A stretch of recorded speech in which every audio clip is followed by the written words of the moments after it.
Welcome to Get Solutions. This is your Lokesh.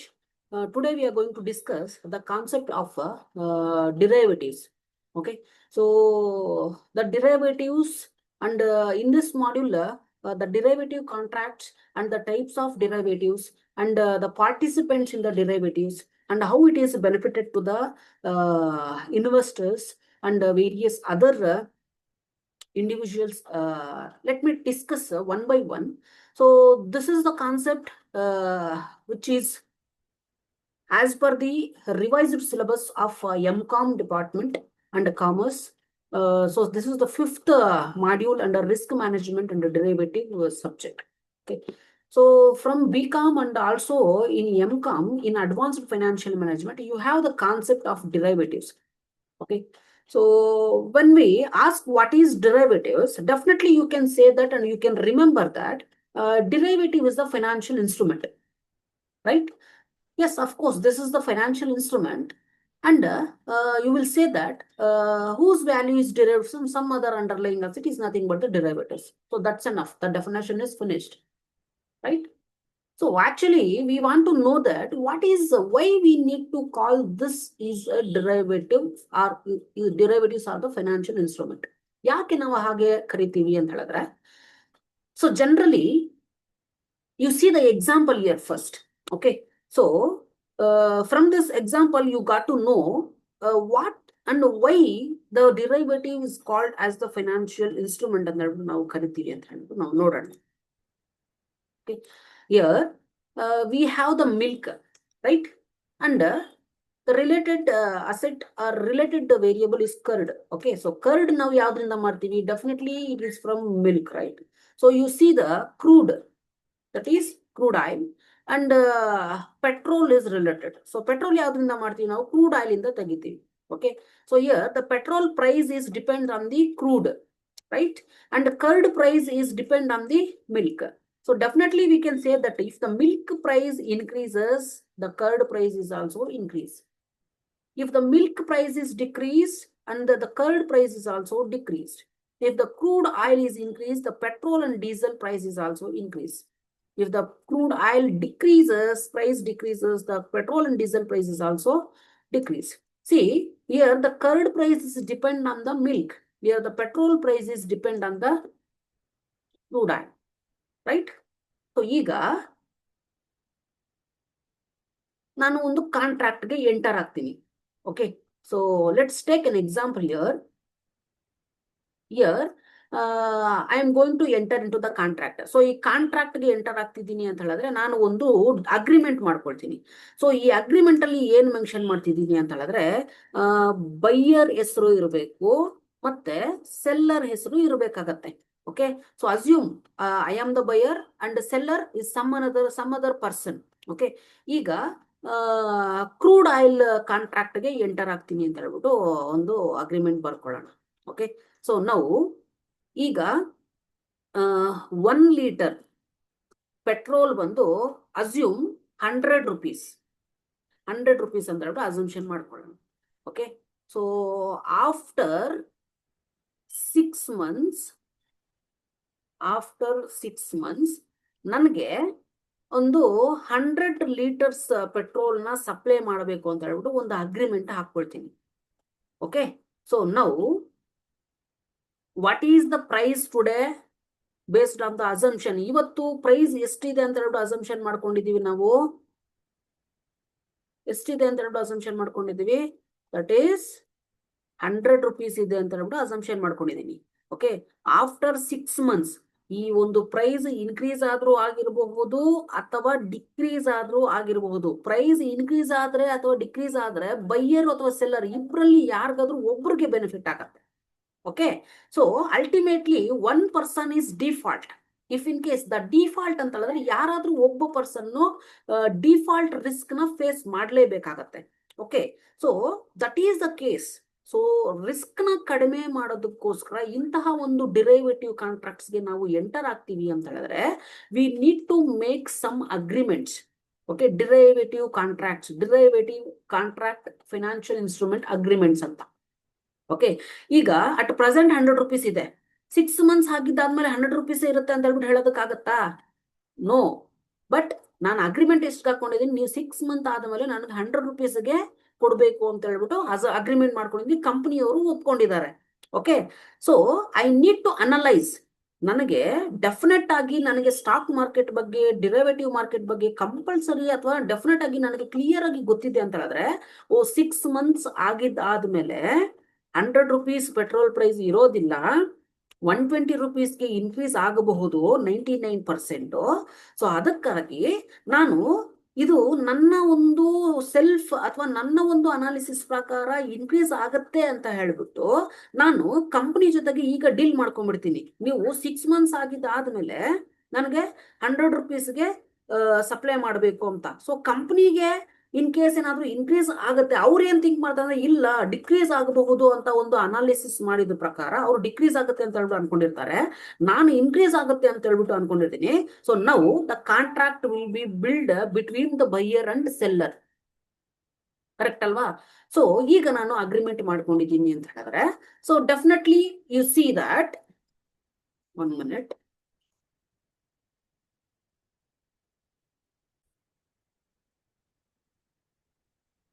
Sorry for the disturbance. Okay, so ಈಗ 100 rupeesಗೆ supply ಮಾಡಬೇಕು ಅಂತ ಹೇಳ್ಬಿಟ್ಟು ಅಸಂಪ್ಷನ್ ಅಥವಾ 100 rupeesಗೆ ಅಗ್ರಿಮೆಂಟ್ ಮಾಡ್ಕೊಂಡಿದ್ದೀನಿ ಅಂತ ಹೇಳಿದ್ರೆ, ಅದು ಪ್ರೈಸ್ 6 month ಆಗಿದ್ದಾದ್ಮೇಲೆ ಇನ್ಕ್ರೀಸ್ ಆದ್ರೂ ಆಗಿರ್ಲಿ ಅಥವಾ ಡಿಕ್ರೀಸ್ ಆದ್ರೂ ಆಗಿರ್ಲಿ, the company need to sell the 100 liter petrol. ಅಂದ್ರೆ 1 liter ಪೆಟ್ರೋಲ್ ನ 100 rupeesಗೆ ಕೊಡಬೇಕು ನನಗೆ. Okay, if the petrol price increase to 120ಗೆ ಇನ್ಕ್ರೀಸ್ ಆಗೋಯ್ತು ಅಂತ ಹೇಳ್ಬಿಟ್ಟು ಅನ್ಕೊಳ್ಳಿ, ಬಟ್ ನನಗೆ ಎಷ್ಟಿಗೆ ಅವ್ರು ಸೆಲ್ ಮಾಡಬೇಕು ಅಗ್ರಿಮೆಂಟ್ ಪ್ರಕಾರ? 100 rupeesಗೆ. Then who will be benefited?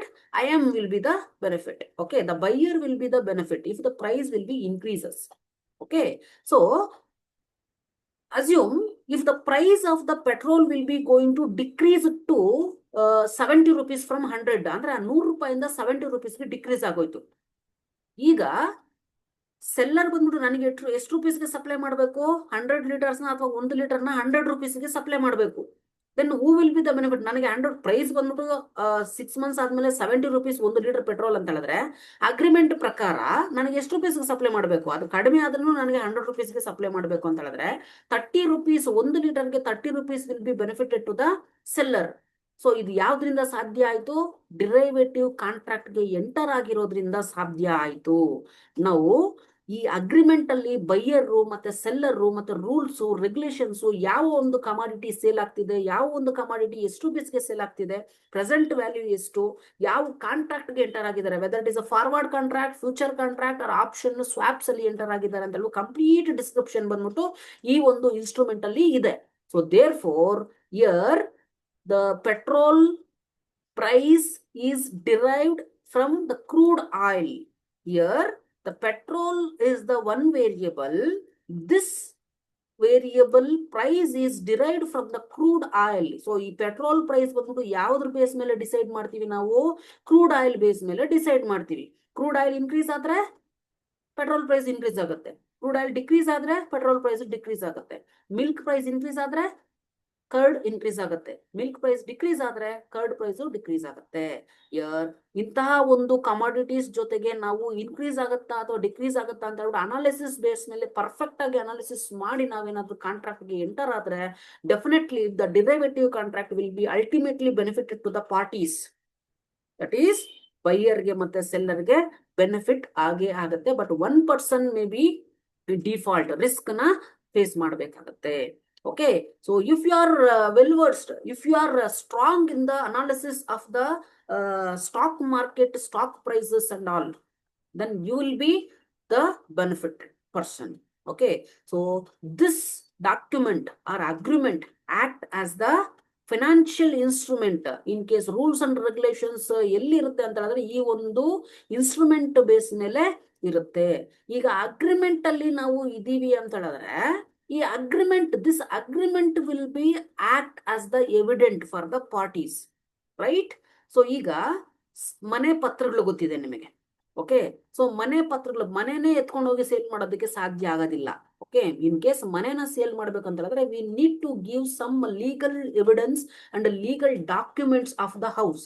then that will be act as the financial instrument. ಮನೆ ಪತ್ರಗಳನ್ನ ಕೊಟ್ಟರೆ definitely they will be going to give the amount, right? So ಅದನ್ನ ನಾವು for example ticket, bus ticket 20 rupees ಅಂತ ಹೇಳಿದ್ರೆ 20 rupees amount ಕೊಡೋದಿಲ್ಲ. So the ticket is nothing but paper that will be act as a financial instrument up to the certain period of time. So ಇದೆಲ್ಲ ನಾವು ಆ ಒಂದು paper ನಾವು ಏನಂತ ಕರಿತೀವಿ, that is called as agreement document. In case of ಯಾವ commodity ಜೊತೆಗೆ enter ಆಗಿರ್ತೀವೋ ಅದನ್ನ ನಾವು ಫೈನಾನ್ಷಿಯಲ್ ಇನ್ಸ್ಟ್ರೂಮೆಂಟ್ ಅಂತ ಹೇಳ್ಬಿಟ್ಟು ನಾವು ಕರಿತೀವಿ. Because this will be act as the evident for the contracted and contract parties. So that's why the derivatives are called as the financial instrument ಅಂತ ಹೇಳ್ಬಿಟ್ಟು ನಾವು ಕರಿತೀವಿ. Okay, so now see the definition of the derivative contract and derivatives are it is a financial instrument ಅಂತ ಹೇಳಿದ್ರೆ just you see the derivatives are the financial instrument, isn't it? See, the derivatives or derivative securities are the financial instrument. ನಿಮ್ಗೆ ಗೊತ್ತಾಗಿದೆ ಯಾಕೆ derivatives ನಾವು financial instrument ಅಂತ ಹೇಳ್ಬಿಟ್ಟು ಕರಿತೀವಿ ಅಂತ ಹೇಳ್ಬಿಟ್ಟು. And whose value is derived from some other underlying assets and whose value is depend on the other underlying variables ಅಂತ ಹೇಳ್ಬಿಟ್ಟು ಕರಿತೀವಿ. ಈಗ milk and curd value is depend on the milk. Petrol price is depend on the crude oil. So ಈ ತರ ಒಂದು commodities ಜೊತೆಗೆ ನಾವು enter ಆಗ್ತಿದೀವಿ ಅಂತ ಹೇಳಿದ್ರೆ these commodities are called as derivative commodities. Whose value, petrol value is derived from some other underlying asset.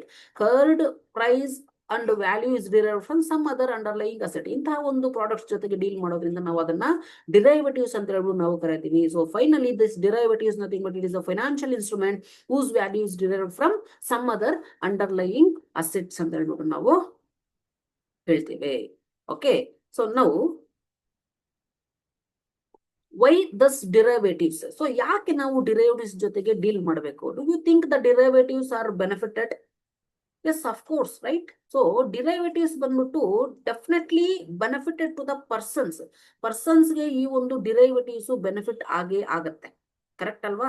So ಈಗ ಈ derivatives ಹೇಗೆ ಯೂಸ್ ಆಗುತ್ತೆ ಅಥವಾ ಯಾಕೆ ನಾವು ಈ ಡಿರೈವೇಟಿವ್ಸ್ ಕಾಂಟ್ರಾಕ್ಟ್ ಗೆ ಎಂಟರ್ ಆಗ್ತೀವಿ ಅನ್ನೋದ್ರ ಬೇಸ್ ಮೇಲೆ ಪ್ರೀವಿಯಸ್ ಅಲ್ಲಿ ಒಂದು ಎಕ್ಸಾಂಪಲ್ ಜೊತೆಗೆ ಡಿಸ್ಕಷನ್ ಮಾಡಿದ್ವಿ. ಪ್ರೈಸ್ ಡಿಕ್ರೀಸ್ ಆದ್ರೆ, ಪ್ರೈಸ್ ಇನ್ಕ್ರೀಸ್ ಆದ್ರೆ, ಪ್ರೈಸ್ ಇನ್ಕ್ರೀಸ್ ಆದ್ರೆ ಯಾರಿಗೆ ಬೆನಿಫಿಟ್ ಆಗುತ್ತೆ? ಬೈಯರ್ಗೆ ಬೆನಿಫಿಟ್ ಆಗುತ್ತೆ. ಪ್ರೈಸ್ ಡಿಕ್ರೀಸ್ ಆದ್ರೆ ಯಾರಿಗೆ ಬೆನಿಫಿಟ್ ಆಗುತ್ತೆ? ಸೆಲ್ಲರ್ಗೆ ಬೆನಿಫಿಟ್ ಆಗುತ್ತೆ. Okay, why we need to use the derivative ಅಂತ ಹೇಳಿದ್ರೆ definitely the derivatives is used for the purpose in order to earn the money without physical settlement, without physical handle and without physical settlement ಮಾಡೋದ್ರ ಮುಖಾಂತರ ನಾವು physical ಆಗಿ trade ಮಾಡ್ಬೇಕಂತ ಏನಿಲ್ಲ. So without physical settlement we need to earn the money. Contract ಗೆ enter ಆದ್ರೆ there is a different types of contract. ಆ ಒಂದು ಸೆಟಲ್ಮೆಂಟ್ ಪೀರಿಯಡ್ ಅಲ್ಲಿ ನಾವು ಕಾಂಟ್ರಾಕ್ಟ್ ನ ಕ್ಯಾನ್ಸಲ್ ಮಾಡ್ಕೊಳ್ಳೋ ಒಂದು ಟೈಪ್ಸ್ ಇರುತ್ತೆ, ಕ್ಯಾನ್ಸಲ್ ಮಾಡ್ಕೊಳ್ದಿರೋ ಒಂದು ಟೈಪ್ ಇರುತ್ತೆ. ಸೊ ಹೀಗಾಗಿ ನಾವು ಡಿಫ್ರೆಂಟ್ ಸಿಚುವೇಶನ್ಸ್ ಅಲ್ಲಿ ನಾವು ಕಾಂಟ್ರಾಕ್ಟ್ ಗೆ ಎಂಟರ್ ಆಗಬೇಕಾಗತ್ತೆ. So next arbitrage trading.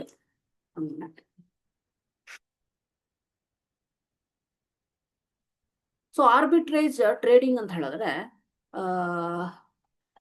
Here the ಆರ್ಬಿಟ್ರೇಜರ್ ಅಂತ ಹೇಳ್ಬಿಟ್ಟು ನಾವು ಕರಿತೀವಿ. ಅಂದ್ರೆ the person will be going to think price increase ಆಗೋದು ಮತ್ತೆ ಡಿಕ್ರೀಸ್ ಆಗೋದು. ನಿನ್ಗೆ ಡೆಫಿನೆಟ್ ಆಗಿ ಫ್ಯೂಚರ್ ಅಲ್ಲಿ ಪ್ರೈಸ್ ಇನ್ಕ್ರೀಸ್ ಆಗುತ್ತೆ ಅಂತ ಗೊತ್ತಾದ್ರೆ definitely you will be going to buy some goods today, right? So if you think that the price of the goods and service will be going to decrease in the future, definitely you will be going to sell the available products with you, right? So ಈ ತರ arbitrage trading ಮುಖಾಂತರ ನಾವು in case ಏನಾದ್ರು trade ಮಾಡೋದಕ್ಕೆ ಅಥವಾ ಕೆಲವೊಂದು ಸಲ ನಾವೇನ್ ಮಾಡ್ತೀವಿ ಅಂತ ಹೇಳಿದ್ರೆ ಮಾರ್ಕೆಟ್ ಅಲ್ಲಿ ಒಂದು 10 rupeesಗೆ ಪ್ರಾಡಕ್ಟ್ ನ ತಗೊಂಡು 12 rupeesಗೆ, 15 rupeesಗೆ, 20 rupeesಗೆ ಸೇಲ್ ಮಾಡ್ತೀವಿ. This is also one of the profitable technique. ಈ ತರ ಒಂದು ನಾವು ಟ್ಯಾಕ್ಟಿಕ್ಸ್ ನ ಯೂಸ್ ಮಾಡಿ ಪ್ರಾಡಕ್ಟ್ಸ್ ಸೇಲ್ ಮಾಡೋದ್ರ ಮುಖಾಂತರ ಅರ್ನ್ ಮಾಡೋದಕ್ಕೆ ಸಹ ನಾವು ಈ ಡಿರೈವೇಟಿವ್ಸ್ ನ ಯೂಸ್ ಮಾಡ್ತೀವಿ. And hedging against the price fluctuations. So ಆಗ್ಲೇ ಹೇಳಿದ್ನಲ್ವಾ, ಪ್ರೈಸ್ ಇನ್ಕ್ರೀಸ್ ಆಗುತ್ತೆ ಅಂತ ಹೇಳಿದ್ರೆ definitely you will be going to buy the product. If the price will be going to decrease in the future ಅಂತ ಹೇಳಿದ್ರೆ definitely you will be going to sell the available products with you, right? So to make the profits. So ಈ ತರ ನಾವು price fluctuations ಜೊತೆಗೆ profits ನ ಮಾಡ್ಕೊಳ್ಳೋದಕ್ಕೂ ಸಹ ನಾವು ಈ ಡಿರೈವೇಟಿವ್ ಕಾಂಟ್ರಾಕ್ಟ್ಸ್ ನಾವು ಯೂಸ್ ಮಾಡ್ಕೋಬೇಕು ಅಥವಾ ಯೂಸ್ ಮಾಡ್ಕೋಬಹುದು. And one more thing, transfer the risk ತಗೊಳ್ಳೋದಕ್ಕೆ ರೆಡಿ ಇಲ್ಲ ಅಥವಾ ರಿಸ್ಕ್ ನ ಟ್ರಾನ್ಸ್ಫರ್ ಮಾಡೋದಕ್ಕೂ ಸಹ ನಾವು ಡಿಫ್ರೆಂಟ್ ಡಿರೈವೇಟಿವ್ ಕಾಂಟ್ರಾಕ್ಟ್ಸ್ ಗೆ ಎಂಟರ್ ಆಗಿ ರಿಸ್ಕ್ ನ ಟ್ರಾನ್ಸ್ಫರ್ ಮಾಡಬಹುದು. ಇದು ಹೇಗೆ ಅಂತ ಹೇಳ್ಬಿಟ್ಟು ನಾವು ನೆಕ್ಸ್ಟ್ ಸ್ಲೈಡ್ಸ್ ಗಳಲ್ಲಿ ನಾವು ಡಿಸ್ಕಷನ್ ಮಾಡುವ. Okay, now see the participants in the derivative market. ಈ ಡಿರೈವೇಟಿವ್ ಮಾರ್ಕೆಟ್ ಅಲ್ಲಿ ಯಾರ್ಯಾರು ಪಾರ್ಟಿಸಿಪೆಂಟ್ಸ್ ಬರ್ತಾರೆ ಅಂತ ಹೇಳ್ಬಿಟ್ಟು ನಾವು ಈಗ ಡಿಸ್ಕಷನ್ ಮಾಡೋಣ. ಸೊ ಇದರಲ್ಲಿ ನಿಮಗೆ ಆರ್ಬಿಟ್ರೇಜರ್ಸು ಮತ್ತೆ hedgers and speculators are the 3 major participants in the derivative market. ಹೇಗೆ, ಯಾರು ಇವರು? ಆರ್ಬಿಟ್ರೇಜರ್ ಅಂದ್ರೆ ಯಾರು, ಹೆಡ್ಜರ್ಸ್ ಅಂದ್ರೆ ಯಾರು, ಸ್ಪೆಕ್ಯುಲೇಟರ್ಸ್ ಅಂದ್ರೆ ಯಾರು ಅಂತ ಹೇಳ್ಬಿಟ್ಟು ಈಗ ಡಿಸ್ಕಷನ್ ಮಾಡೋಣ. ಓಕೆ, ನಾವು ಸಿ ದ ಹೆಡ್ಜರ್. ಸೊ ಹೆಡ್ಜರ್ ಇವರು ಒಂಥರ ಥಿಂಕ್ ಮಾಡ್ತಾರೆ. ಹೇಗೆ ಅಂತ ಹೇಳಿದ್ರೆ, ಸೊ ಈ ಒಂದು ಹೆಡ್ಜರ್ಸ್ ನಾವು ಏನಂತ ಕರಿತೀವಿ ಅಂತ ಹೇಳಿದ್ರೆ, so who wish to eliminate the price risk associated with the underlying asset. ಇವ್ರು ರಿಸ್ಕ್ ನ ತಗೊಳ್ಳೋದಕ್ಕೆ ರೆಡಿ ಇರೋದಿಲ್ಲ. ಓಕೆ, ಸೊ ಯಾರಿಗೆ ರಿಸ್ಕ್ ನ ತಗೊಳ್ಳೋದಕ್ಕೆ ಇಷ್ಟ ಇರೋದಿಲ್ವೋ ಅಂತಹವರನ್ನ ನಾವು ಈ ಒಂದು ಹೆಡ್ಜರ್ ಕಾನ್ಸೆಪ್ಟ್ ಅಲ್ಲಿ ತಗೊಂಡ್ ಬರ್ತೀವಿ. They are not in the derivative market to make the profit. Okay, so who is wish to and who willing to eliminate the risk. ಇವ್ರು ರಿಸ್ಕ್ ನ ತಗೊಳ್ಳೋದಕ್ಕೆ ರೆಡಿ ಇರೋದಿಲ್ಲ, but they need a profit. Okay, so ಇಲ್ಲಿ ಏನ್ ಹೇಳ್ತಿದ್ದಾರೆ ಅಂತ ಹೇಳಿದ್ರೆ, example ನೋಡಿ, an investor holding the ITC company. Okay, shares ನ ITC ಕಂಪನಿ ಶೇರ್ಸ್ ನ ಒಬ್ರು ಹೋಲ್ಡ್ ಮಾಡ್ತಾ ಇದ್ದಾರೆ. Fearing that the share price will be going to decrease in the future. ಅಂದ್ರೆ ಶೇರ್ ಪ್ರೈಸ್ ಬಂದ್ಬಿಟ್ಟು ಫ್ಯೂಚರ್ ಅಲ್ಲಿ ಡಿಕ್ರೀಸ್ ಆಗುತ್ತೆ ಅಂತ ಹೇಳ್ಬಿಟ್ಟು ಅವ್ರಿಗೆ ಭಯ. ಸೊ ಅದಕ್ಕಾಗಿ ಇವ್ರು ಏನ್ ಮಾಡ್ತಾರೆ ಅಂತ ಹೇಳಿದ್ರೆ, ಪ್ರೈಸ್ ಫ್ಯೂಚರ್ ಅಲ್ಲಿ ಡಿಕ್ರೀಸ್ ಆಗುತ್ತೆ ಅಂದ್ರೆ ಇವ್ರು ಏನ್ ಮಾಡ್ತಾರೆ, ಡೆಫಿನೆಟ್ಲಿ ಕೆಲವೊಬ್ರು ಸೇಲ್ ಮಾಡ್ಬಿಡ್ತಾರೆ ಇಮಿಡಿಯೇಟ್ ಆಗಿ. ಸೊ ಸೇಲ್ ಮಾಡ್ಬಿಟ್ರೆ ಓ ಅಸಲು ಬಂದಿದ್ದು ಬರ್ಲಿ ಅಂತ ಹೇಳ್ಬಿಟ್ಟು ಈ ಒಂದು ಟೈಪ್ ಆಫ್ ಪರ್ಸನ್ಸ್ ಥಿಂಕ್ ಮಾಡ್ತಾರೆ. ಹಿಂಗೆ ಏನಾದ್ರು ಅಥವಾ ಹೀಗೇನಾದ್ರು ಥಿಂಕ್ ಮಾಡ್ತಾರೆ, ಅವರನ್ನ ನಾವು ಹೆಡ್ಜರ್ಸ್ ಅಂತ ಹೇಳ್ಬಿಟ್ಟು ಕರಿತೀವಿ. ಸೊ ಇಲ್ಲಿ ಪರ್ಸನ್ ಬಂದ್ಬಿಟ್ಟು ಫ್ಯೂಚರ್ ಅಲ್ಲಿ ಪ್ರೈಸ್ ಬಂದ್ಬಿಟ್ಟು ಕಂಪ್ಲೀಟ್ ಆಗಿ, ಸೊ ಇಲ್ಲಿ ರಿಸ್ಕ್ ನ ಎಲಿಮಿನೇಟ್ ಮಾಡೋದಕ್ಕೆ ನೋಡ್ತಾರೆ. ಫ್ಯೂಚರ್ ಅಲ್ಲಿ ಪ್ರೈಸ್ ಬಂದ್ಬಿಟ್ಟು ಇನ್ಕ್ರೀಸ್ ಅಂಡ್ ಡಿಕ್ರೀಸ್ ಬೇಸ್ ಮೇಲೆ the hedger will be going to think that in the future the price of the product will be going. ಇವಾಗ ನನ್ನ ಹತ್ರ ಒಂದು 100 rupees ಪ್ರಾಡಕ್ಟ್ ಇರುತ್ತೆ, ಫ್ಯೂಚರ್ ಅಲ್ಲಿ ಇದು 80 ರೂಪಾಯಿ ಆಗುತ್ತೆ ಅಂತ ನಾನು ಏನ್ ಮಾಡ್ತೀನಿ, ಈಗ 100 rupeesಗೆ ಸೇಲ್ ಮಾಡ್ಬಿಡ್ತೀನಿ. ಸೊ ಈ ತರ ಏನಾದ್ರು ಥಿಂಕ್ ಮಾಡಿದ್ರೆ ಆ ಪರ್ಸನ್ಸ್ ನಾವು ಹೆಡ್ಜರ್ಸ್ ಅಂತ ಹೇಳ್ಬಿಟ್ಟು ನಾವು ಕರಿತೀವಿ. ಓಕೆ, ಸೊ ಇದೇ ರೀತಿನಲ್ಲೇ ನಾವು ಹೆಡ್ಜರ್ ಕಾನ್ಸೆಪ್ಟ್ ಬೇಸ್ ಮೇಲೆ ನಾವು arbitrageurs and speculators, so similar different ಆಗಿ ನಾವು ಥಿಂಕ್ ಮಾಡ್ತೀವಿ. Just 1 minute.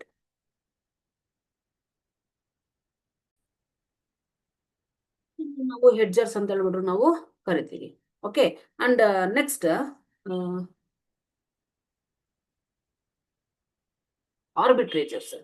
ಸೊ ನಿಮಗೆ 2 marksಗೆ ಹೂ ಇಸ್ ಆರ್ಬಿಟ್ರೇಜರ್ ಅಂತ ಹೇಳ್ಬಿಟ್ಟು ನಾವು ಕರಿಬಹುದು. ಸೊ ಆಗ್ಲೇ ಹೇಳಿದ ಪ್ರಕಾರ, ಸೊ ಇಂತಹ ಒಂದು ಅಂದ್ರೆ ಯಾವ ತರ ಥಿಂಕ್ ಮಾಡ್ತಾರೆ ಅನ್ನೋದ್ರ ಬೇಸ್ ಮೇಲೆ ಈ ಪಾರ್ಟಿಸಿಪೆಂಟ್ಸ್ ನ ಡಿವೈಡ್ ಮಾಡಿದ್ದಾರೆ. ಸೊ ಇಲ್ಲಿ arbitrageur is a person who simultaneously purchase the securities and assets in the one market at a lower price and sell the same security in the another market at a higher price. ಒಂದು market ಅಲ್ಲಿ ಕಡಿಮೆ ಬೆಲೆಗೆ ಏನಾದ್ರು commodity ಅಥವಾ product ನ ತಗೊಂಡ್ಬಿಟ್ಟು ಇನ್ನೊಂದು market ಅಲ್ಲಿ ಅದನ್ನ ಹೈಯರ್ ಪ್ರೈಸ್ಗೆ ಏನಾದ್ರು ಸೇಲ್ ಮಾಡೋದು. ಸೊ ಹಾಗೇನಾದ್ರು ಸೇಲ್ ಮಾಡೋ ಒಂದು ಪರ್ಸನ್ಸ್ ಏನಾದ್ರು ಮಾರ್ಕೆಟ್ ಅಲ್ಲಿ ಇದಾರೆ ಅಂತ ಹೇಳಿದ್ರೆ ಅವ್ರನ್ನ ನಾವು ಏನಂತ ಕರಿತೀವಿ, ಆರ್ಬಿಟ್ರೇಜರ್ಸ್ ಅಂತ ಹೇಳ್ಬಿಟ್ಟು ನಾವು ಕರಿತೀವಿ. Arbitrageurs make the profit from the price differentiation. 100 ರೂಪಾಯಿಗೆ ಒಂದು ಪ್ರಾಡಕ್ಟ್ ನ ತಗೊಂಡು 120 ರೂಪಾಯಿಗೆ ಏನಾದ್ರು ಸೇಲ್ ಮಾಡಿದೀನಿ ಅಂತಂದ್ರೆ the difference will be treated as 20, right? That 20 ಏನು ಅಂತ ಹೇಳಿದ್ರೆ ಪ್ರಾಫಿಟ್. ಈ ತರ ಪ್ರಾಫಿಟ್ ಮಾಡೋರ್ನ ನಾವು ಏನಂತ ಕರಿತೀವಿ, ಆರ್ಬಿಟ್ರೇಜರ್ ಅಂತ ಹೇಳ್ಬಿಟ್ಟು ಕರಿತೀವಿ. ಆಗ್ಲೇ ನಾವು ಡಿಸ್ಕಷನ್ ಮಾಡಿದ್ದು ಹೆಡ್ಜರ್ಸ್. ಹೆಡ್ಜರ್ಸ್ ಅಂತ ಹೇಳಿದ್ರೆ ಪ್ರೈಸ್ ಫ್ಯೂಚರ್ ಅಲ್ಲಿ ಡಿಕ್ರೀಸ್ ಆಗುತ್ತೆ ಅಂತ ಹೇಳ್ಬಿಟ್ಟು ಈಗಲೇ ಸೇಲ್ ಮಾಡ್ಬಿಡೋದು ಬೈಕ್ಗೆ. ಆಗೇನಾದ್ರು ಥಿಂಕ್ ಮಾಡಿದ್ರೆ ಹೆಡ್ಜರ್ಸ್. ಆರ್ಬಿಟ್ರೇಜರ್ ಅಂತ ಹೇಳಿದ್ರೆ ಸೊ ಸೈಮಲ್ಟೇನಿಯಸ್ ಒಂದು ಮಾರ್ಕೆಟ್ ಅಲ್ಲಿ ಕಡಿಮೆ ಬೆಲೆಗೆ ಪ್ರಾಡಕ್ಟ್ಸ್ ನ ತಗೊಂಡು ಇನ್ನೊಂದು ಮಾರ್ಕೆಟ್ ಅಲ್ಲಿ ಹೈಯೆಸ್ಟ್ ಪ್ರೈಸ್ ಗೆ ಏನಾದ್ರು ಸೆಲ್ ಮಾಡಿದ್ರೆ ಅವರನ್ನ ನಾವು ಆರ್ಬಿಟ್ರೇಜರ್ ಅಂತ ಹೇಳ್ಬಿಟ್ಟು ನಾವು ಕರಿತೀವಿ. Okay, and similarly you see the another speculators ಅಂತ ಹೇಳಿದ್ರೆ ಯಾರು? So here the speculators. So speculators are the another participant in the derivative market. So speculators andre yaru anta ಹೇಳಿದ್ರೆ here speculators are those class of investors. ಅವರನ್ನ ನಾವು particular type of investors ಅಂತ ಹೇಳ್ಬಿಟ್ಟು ಕರಿತೀವಿ. But the difference between the hedger and speculator, so hedger ಬಂದ್ಬಿಟ್ಟು future ಅಲ್ಲಿ price decrease ಆಗುತ್ತೆ ಅಂದ್ರೆ ಕೂಡ ಅಸೆಟ್ಸ್ ನ ಸೇಲ್ ಮಾಡ್ಬಿಡ್ತಾರೆ, ಕರೆಕ್ಟ್ ಅಲ್ವಾ? ಸೊ ಇಲ್ಲಿ who willing to take the price risk. Hedger ಬಂದ್ಬಿಟ್ಟು ರಿಸ್ಕ್ ನ ತಗೊಳ್ಳೋದಕ್ಕೆ ಇಷ್ಟ ಪಡೋದಿಲ್ಲ, but speculator willing to take the risk. Okay, risk ನ ತಗೊಳ್ಳೋದಕ್ಕೆ ಇಷ್ಟಪಡ್ತಾರೆ. So and also along with the risk they will be going to make the profit from the price changes in the underlying asset. So ಇವರು risk ನ ತಗೊಳ್ಳೋದಕ್ಕೆ ready. ಯಾರು risk ನ ತಗೊಳ್ಳೋದಕ್ಕೆ ready ಇರ್ತಾರೋ ಅವ್ರನ್ನ ನಾವು ಸ್ಪೆಕ್ಯುಲೇಟರ್ಸ್ ಅಂತ ಹೇಳ್ಬಿಟ್ಟು ಕರಿತೀವಿ. Okay, so speculators investing those business in which they are expertise. So ಈ ಒಂದು ಸ್ಪೆಕ್ಯುಲೇಟರ್ಸ್ ರಿಸ್ಕ್ ನ ತಗೊಳ್ಳೋದಕ್ಕೆ ರೆಡಿ ಇದ್ದಾರೆ ಅಂತ ಹೇಳಿದ್ರೆ ಅವರ ಒಂದು ಫೀಲ್ಡ್ ಅಲ್ಲಿ ಎಕ್ಸ್ಪರ್ಟ್ ಆಗಿರ್ಬೇಕು. ಎಕ್ಸ್ಪರ್ಟ್ ಆಗಿದ್ರೆ ಮಾತ್ರ ಅವ್ರು ರಿಸ್ಕ್ ನ ತಗೊಳ್ಳೋದಕ್ಕೆ ರೆಡಿ ಇರ್ತಾರೆ. Because they know each and every movement of the stock. ಆಗಿದ್ದಾಗ ಮಾತ್ರ ಅವರು ಸ್ಪೆಕ್ಯುಲೇಟರ್ಸ್ ಆಗಕ್ಕೆ ಸಾಧ್ಯ. ಯಾಕಂತ ಹೇಳಿದ್ರೆ when the investors are expert in the particular field, then they will be going to take the risk by investing. Okay, so expert ಇಲ್ಲದಿದ್ರೆ loss ಆಗೋ chances ಜಾಸ್ತಿ ಇರುತ್ತೆ. ಸೊ ದಟ್ಸ್ ವೈ ಸೊ ಅವು ಸ್ಪೆಕ್ಯುಲೇಟರ್ಸ್ ಆಗಿದ್ರೆ ಅವರು ರಿಸ್ಕ್ ನ ತಗೊಳ್ಳೋದಕ್ಕೆ ರೆಡಿ ಇರ್ತಾರೆ. So based on or along with the risk they will be going to make the profit when they are expert in that particular field. Okay, expert ಆಗಿದ್ದು ಯಾರು risk ನ ತಗೊಳ್ಳೋದಕ್ಕೆ ಇಷ್ಟ ಪಡ್ತಾರೋ ಅವರನ್ನ ನಾವು ಸ್ಪೆಕ್ಯುಲೇಟರ್ಸ್ ಅಂತ ಹೇಳ್ಬಿಟ್ಟು ನಾವು ಕರಿತೀವಿ. Okay, so next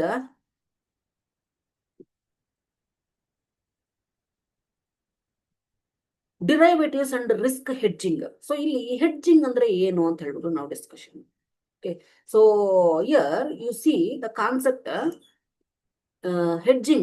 Hedging is a mechanism to reduce the price risk. So prices changes ಆಗೋದ್ರಲ್ಲಿ ಏನಾದ್ರೂ ರಿಸ್ಕ್ ಕಡಿಮೆ ಆಗುತ್ತೆ ಅಂತ ಹೇಳಿದ್ರೆ ಅದೊಂದು ಮೆಕ್ಯಾನಿಕ್ ಅಥವಾ ಮೆಕ್ಯಾನಿಕ್ಸ್ ಅಥವಾ ಮೆಕ್ಯಾನಿಸಮ್ ಅಥವಾ ಟೆಕ್ನಿಕ್ ಅಂತ ಹೇಳ್ಬಿಟ್ಟು ನಾವು ಹೇಳ್ತೀವಿ. ಮೆಕ್ಯಾನಿಸಮ್ ಅನ್ನೋದಕ್ಕಿಂತ ಟೆಕ್ನಿಕ್ ಅಥವಾ ಟ್ಯಾಕ್ಟಿಕ್ ಅಂತ ಹೇಳ್ಬಿಟ್ಟು ನಾವು ಕರಿತೀವಿ ಸ್ಟಾಕ್ ಮಾರ್ಕೆಟ್ಸ್ ಗಳಲ್ಲಿ. So derivatives are widely used for the hedging. So derivative contracts ನ ಅಥವಾ ಡಿರೈವೇಟಿವ್ ಪ್ರಾಡಕ್ಟ್ಸ್ ನ ಏನಕ್ಕಾಗಿ ನಾವು ಯೂಸ್ ಮಾಡ್ತೀವಿ ಅಂತ ಹೇಳಿದ್ರೆ ಹೆಡ್ಜ್ ಮಾಡೋದಕ್ಕೆ.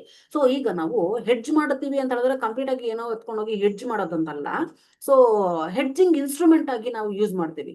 ಓಕೆ, ಸೊ ಈಗ ಆಗ್ಲೇ ಹೇಳಿದ್ರೆ ಅಗ್ರಿಮೆಂಟ್ ಅಂತ ಹೇಳ್ಬಿಟ್ಟು ಈಗ ಫ್ಯೂಚರ್ ಅಲ್ಲಿ ರೈಸ್ ಅಥವಾ ವೀಟ್ ಏನಿದೆ ಅದು price of the wheat will be going to increase in the future ಅಂತ ಹೇಳಿದ್ರೆ we are going to enter into the agreement, derivative agreement.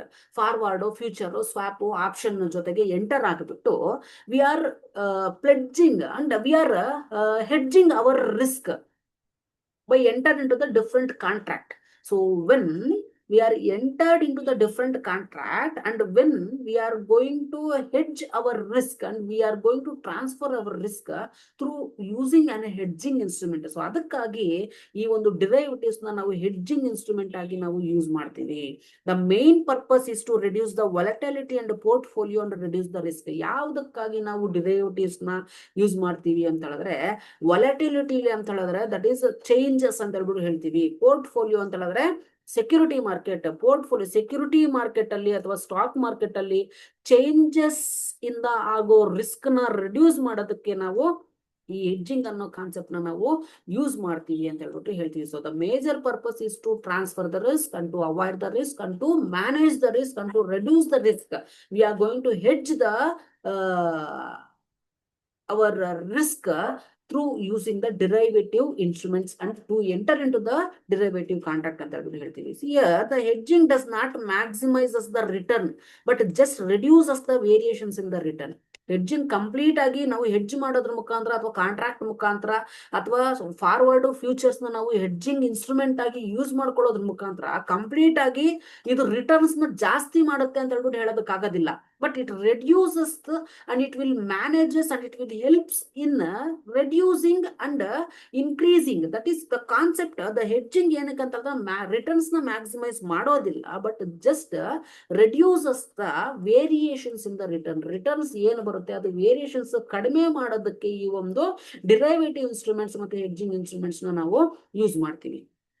Okay, so next ಇಲ್ಲಿ ನಾವು ರಿಸ್ಕ್ ಮ್ಯಾನೇಜ್ಮೆಂಟ್ ಇನ್ಸ್ಟ್ರೂಮೆಂಟ್ ಅಥವಾ hedging tools ನ ನಾವು use ಮಾಡೋದಾದ್ರೆ there are 4 major types of hedging instrument, types of derivative contracts ಅಥವಾ hedging instrument ಅಂತ ಕೇಳಿದ್ರೆ ಒಂದು ಯಾವ್ಯಾವುದು ಅಂತ ಹೇಳಿದ್ರೆ ಫ್ಯೂಚರ್ಸು, ಫಾರ್ವರ್ಡ್, ಆಪ್ಷನ್ಸ್ ಅಂಡ್ ಸ್ವಾಪ್ಸ್ ಅಂತ ಹೇಳ್ಬಿಟ್ಟು ನಾವು ಹೇಳ್ತೀವಿ.